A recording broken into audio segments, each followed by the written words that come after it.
pamangkin ay totoo po ang sinabi ng kanyang mga apo na talagang sumusuporta po sa kanyang mga anak, mga apo. Hindi ko na pagkaila sa aking mga apo ay malaki rin po ang kanyang nagawa. Kaya na po, ang challenge ko na po sa aking mga pinsan, mga mag-anak ay makatatag na lang po tayo. Kasi sa akin po, sa amin po, narasan din po namin na mawala ng magulang. Kaya ang hamon po ay tanggapin ang kung ano po ang mga kaganapan sa buhay natin ngayon.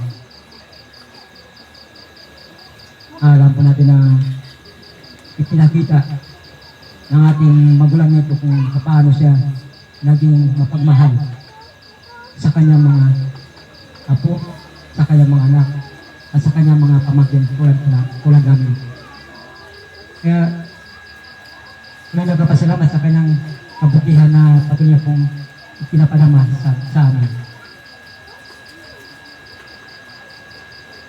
Pagamat maraming pagpasalamat na pinisabihin ay hindi namin lubos na masabi lahat ang mga kabutihan, sapagkat ang kanyang kabutihan na patuloy na pinapadama sa amin ay talagang